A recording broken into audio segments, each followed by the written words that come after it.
Hello student, मेरा नाम शिवानी कुमारी है। I am a student of Glorious Classes by Hafeez sir. तो हमें मिला है क्लास 10th का बायोलॉजी चैप्टर 1 जीव प्रक्रम पोषण के बारे में समझने का। तो हम पहले शुरू करते हैं।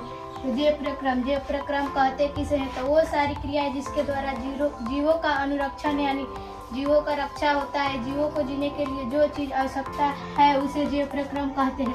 तो जीव दो प्रकार के होते हैं, सजीव और निर्जीव। सजीव जैसे कि मनुष्य, पेड़ पौधे इत्यादि। और निर्जीव में बेंच, कुर्सी जो श्वसन नहीं करता, उत्सर्जन नहीं करता है। अब हम आते हैं पोषण में। अब हम समझते हैं पोषण। तो पोषण है क्या? तो जिस जीवों का विकास होता है उसे पोषण कहते हैं। और पोषण दो प्रकार के होते हैं, स्वपोषण, परपोषण।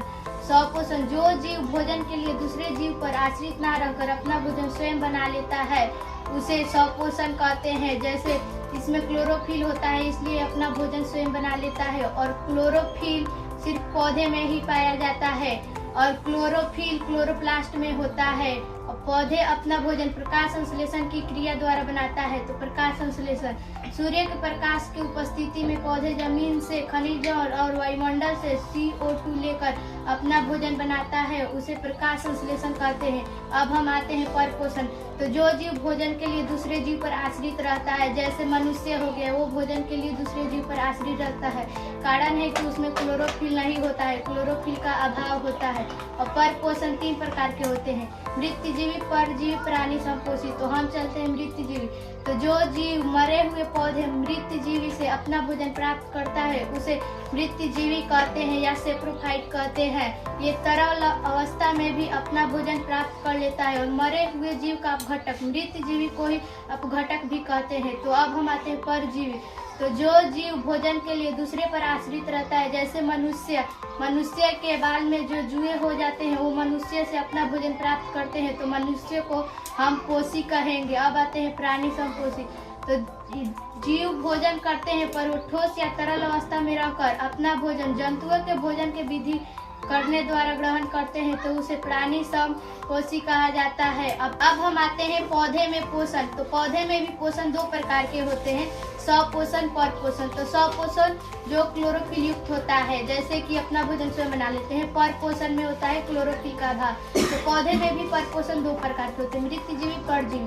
मृतजीवी जो सड़े गले कार्बनिक पदार्थों से अपना भोजन बना लेते हैं, जैसे गोबर, छत्ता। और परजीवी जिसमें अपने भोजन के लिए दूसरे जीव पर आश्रित रहते हैं, जैसे कि अमरबेट। अब फिर प्रकाश संश्लेषण में, तब सूर्य के प्रकाश की उपस्थिति में हरे पेड़ पौधे जमीन से खनिज और वायुमंडल से CO2 लेकर अपना भोजन बना लेते हैं, तो हम उसे प्रकाश संश्लेषण कहते हैं। प्रकाश संश्लेषण समीकरण 6C और 12H2O और सूर्य प्रकाश क्लोरोफिल मिलकर ग्लूकोज बनाता है, जैसे C6H12O6 plus 6O2 plus 6H2O। अब हम आते हैं जंतुओं में पोषण। तो सभी जंतु परपोषी होते हैं, कारण है क्लोरोफिल का अभाव। तो एक प्राणी समपोषी जीव है, मृदजलीय एकोष्कीय जीव है। एक कोशिकीय मतलब जो जीव एक ही कोशिका से बना रहता है उसे एक कोशिकीय जीव कहते हैं। और इसका आकार अनिश्चित होता है, कारण है फुटपाथ का बनना और बिगड़ना। ये फुटपाथ द्वारा अपना भोजन ग्रहण करता है और इसमें पोषण अंतग्रहण, पाचन तथा बहिष्करण द्वारा होता है। अब आते हैं पैरामीशियम। तो यह एक प्राणी समभोजी जीव है, इसका आकार निश्चित होता है, चपलाकार। और इसका प्रचलन अंग सीलिया है और ये अपना भोजन अंतग्रहण कोशिका मुख द्वारा करते हैं। अब पाचन, मनुष्य में पाचन। तो मनुष्य एक उच्च श्रेणी का जीव है। मनुष्य में पाचन तंत्र है तो आहार नाल है, पाचन तंत्र बना है तो आहार नाल, पाचन ग्रंथियां प्लस पाचन क्रिया मिलकर मनुष्य में आहार नाल।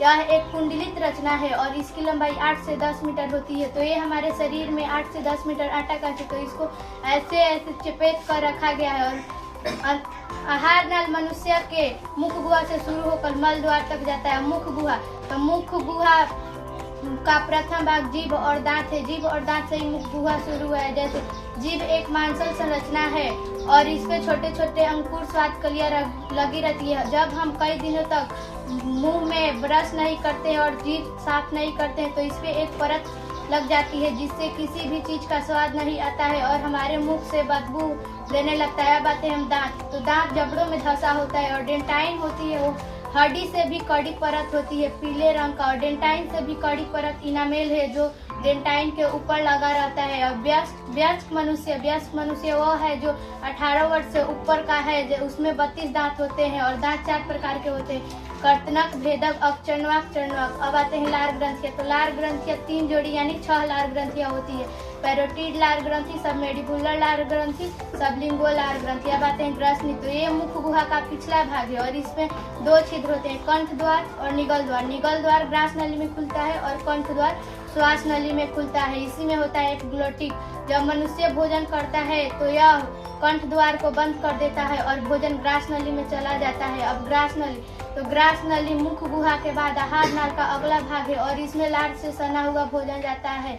लार भोजन को मुलायम कर तब ग्रास नली में पहुंचाता है और इसमें भोजन जाते ही क्रमाकुचन की क्रिया होने लगती है। क्रमाकुचन यानी जब आहार नाल फूलने और पचकने लगता है उसे ही हम क्रमाकुचन की क्रिया कहते हैं। और ग्रास नली भोजन को अमाशय तक पहुंचाती है। ग्रास नली में पाचन की क्रिया नहीं होती है।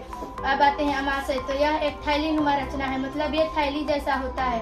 और अमाशय को 3 भागों में बांटा गया है, अगला भाग कार्डियक, पिछला भाग पाइलोरिक और मध्य भाग पुंडिक भाग। तो अमाशय के जो दीवार पर स्तंभाकार लगा रहता है वो एपिथेलियम कोशिका का बना होता है और अमाशय में ही जठर ग्रंथियों का निर्माण होता है। जठर ग्रंथि को हम अमाशय ग्रंथि भी कहते हैं। जठर ग्रंथियों में भी 3 प्रकार की कोशिकाएं होती है, म्यूकस या सलेस्मा कोशिका, म्यूकस और भित्तीय या अम्लजन कोशिका HCl और मुख्य एबाइमोजिन कोशिका। इन तीनों कोशिकाओं को सम्मिलित रूप से हम जठर ग्रंथियां कहते हैं। जठर रस HCl म्यूकस और पोप्सिनोजेन निष्क्रिय। HCl है वो निष्क्रिय पोप्सिनोजेन को सक्रिय बना देता है और HCl भोजन के साथ आए बैक्टीरिया को नष्ट करता है। अब आते हैं म्यूकस। तो म्यूकस अमाशय की दीवार तथा जठर ग्रंथियों से रक्षा करता है और मनुष्य में प्रतिदिन 3 लीटर जठर स्राव होता है। और मनुष्य के जो अमाशय के दीवार पर घाव होता है उसे हम पेप्टिक अल्सर कहते हैं। और अमाशय में प्रोटीन के साथ साथ वसा का भी पाचन होता है। गाइटेक लाइपेस नामक एक एंजाइम है जो मनुष्य में वसा का पाचन करता है और पाचन के साथ वसा अम्ल और लाइपेज में बदल देता है। कायम भोजन को गाढ़े लेई के रूप में प्राप्त कराता है। जब हम भोजन करते हैं तो हम देखते हैं कि हाँ दाल चावल सब्जी खा रहे हैं। जब कायम में जाता है तो उसको गाढ़े लेई के रूप में बना देता है और कायम भोजन को छोटी आंत तक पहुंचाती है। तो छोटी आंत में ही भोजन का पूर्ण रूप से पाचन होता है और इसे भी 3 भागों में बांटा गया है, ग्रहणी, जेजुलम, इलियम। ग्रहणी है वो छोटी आंत का अगला भाग है और यह सी आकार का होता है और जेजुलम छोटी आंत का मध्य भाग है और इलियम छोटी आंत में, इलियम जो है वो इलियम में ही भोजन का पूर्ण रूप से पाचन होता है। ये छोटी आंत का अधिकांश भाग है और पचे हुए भोजन का अवशोषण भी इसी में होता है। अब आते हैं हम अग्नाशय में। तो अग्नाशय यह एक पीली रंग की ग्रंथि है और अग्नाशय की कई सारी नलिकाएं मिलकर अग्नाशय वाहिनी बनाती है। अग्नाशय रस ट्रिप्सिन, एमाइलेस, लाइपेस और न्यूक्लियस है। ये एंजाइम का भोजन प्रक्रिया समाइलेस प्लस स्टार्च, ग्लाइकोजेन, माल्टोज और लाइपेज प्लस इम्लस्कृत वसा अम्ल plus glycerol, nucleus plus nucleotide. सब आते हैं। यकृत शरीर की सबसे बड़ी ग्रंथि है और यह 1.5 kg का होता है और इसमें पीत रस का स्राव होता है पित्ताशय। पीत यह गाढ़े हरे रंग का होता है, इसमें क्षारीय द्रव होता है और एंजाइम का अभाव होता है। ये भोजन के विखंडन के साथ पाइसीकरण कर देता है और यह अम्लीय कायम की अम्लीयता को नष्ट करके क्षारीय बना देता है। अब आते हैं हम आंत ग्रंथियां। तो छोटी आंत में भोजन की पूर्ण रूप से पाचन होती है। इसमें कायम और भी तरल हो जाता है जिसे चाइल कहते हैं। चाइल में पचे हुए भोजन का अवशोषण इलियम के विलय द्वारा होता है। अब आते हैं बड़ी आंत। तो बड़ी आंत छोटी आंत में खुलती है। बड़ी आंत को भी 2 भागों में बांटा गया है, कोलन और मलाशय। सिक्कम एक नली है जो बड़ी आंत और छोटी आंत को जोड़ती है और सिक्कम पर ही अपेंडिक लगा रहता है जिसका आहार नाल में कोई कार्य नहीं होता है। उद्गमी कोलन रेक्टम में खुलता है और जो अपचा भोजन होता है उसको कोलन से होते हुए रेक्टम में पहुंचाते हैं और यहीं पर इसे मॉल के तौर में अस्थायी रूप में रख देते हैं जिसे समय समय पर बाहर निकाला जाता है।